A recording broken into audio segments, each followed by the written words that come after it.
Assalamu alaikum, dear brothers and sisters, and welcome to Quran and Islam. We hope you're preparing well for your akhirah. Brothers and sisters, if you have ever visited the Kaaba, the Haram and the Masjid Nabawi, you can understand how beautiful and spiritual these places are.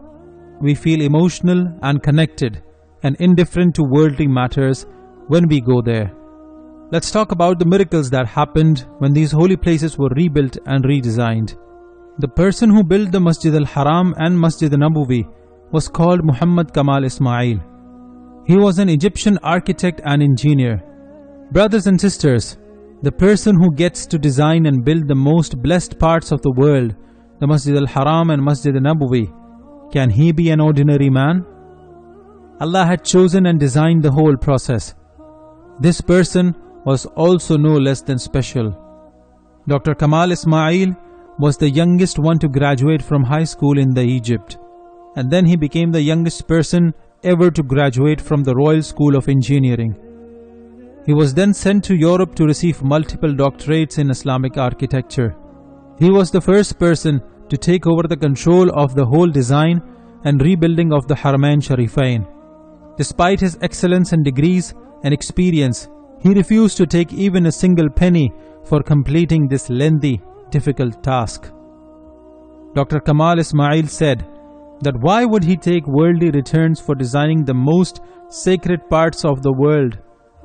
How would he answer back to his Allah? His whole life is an embodiment of Iman and faith. He had a small personal life, and that is why he would spend most of his time in worship and ibadat. No doubt, Allah had chosen this person. He was over the age of 80 when he signed the contract of designing and rebuilding the Haram and Masjid Nabawi. And after that, he spent his years working for the sacred places without any media coverage or spotlight. Not just the architect, the design and build of the Haram and Masjid Nabawi are miracles in their own nature. The building material used here is the rarest in the world. If you have been lucky enough to visit these blessed holy places, you will know that despite the scorching heat of Saudi Arabia, the floor of the Haramain Sharifain is cool to touch. This is because the white marble used there is a rare kind of snow white marble found in Lebanon.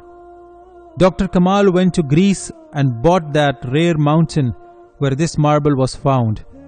It is known for its extraordinary shine and white color and thermal properties. It gets rid of the heat in the air and feels cool to touch on the surface.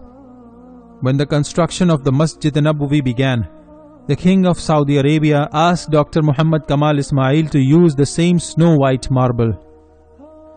The marble he had bought for the Haram was 15 years ago. He wasn't sure if that company still had it. Anyways, he went to meet the executive and told him the story. As expected, the marble had been sold out completely. Dr. Kamal left the room, but just as a ray of hope, he asked the secretary to please find the person who bought that marble. She said, "It is difficult, but you can drop your number and I will let you know if I receive any information." The next day he received a call from the secretary. She had found the company who bought the rest of the marble 15 years ago. When he looked at the details she sent, Dr. Kamal was astonished. The company was based in Saudi. He immediately took his flight, landed in Saudi Arabia, and went to meet the owner of the company. He told the whole story. The owner of the company asked his staff to check where they used that marble. Surprisingly enough, the marble was still there in their storage. For 15 years, that marble was waiting for Dr. Kamal to come and use it for the building of Masjid Nabawi. He broke into tears, gave the owner of the company a blank check and asked him to charge whatever he wants to. The executive of the company refused to take a penny. Brothers and sisters, we are talking about the Masjid Nabawi, the mosque that Rasulullah Hazrat Muhammad sallallahu alaihi wasallam built with his own hands. This was the place which his she-camel chose. And this is the masjid in which the Khalifa Rashideen, Hazrat Abu Bakr and Hazrat Umar radiallahu ta'ala anhuma put the bricks side by side, equal to the Prophet's brick. This was the holy place where Hazrat Aisha and Hazrat Sauda radiallahu ta'ala an had their homes.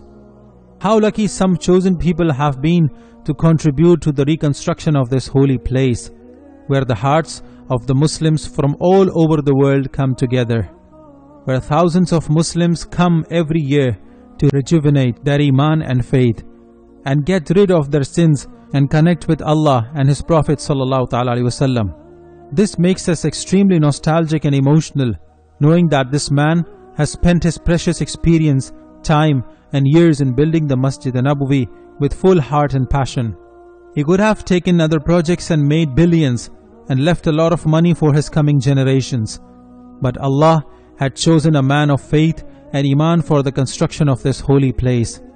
May we all get to witness the glory and holiness of Masjid al-Haram and Masjid Nabawi one day. Don't forget to subscribe to the channel and hit the bell icon so that you don't miss an update. Till next time, Assalamu alaikum wa rahmatullahi wa barakatuh.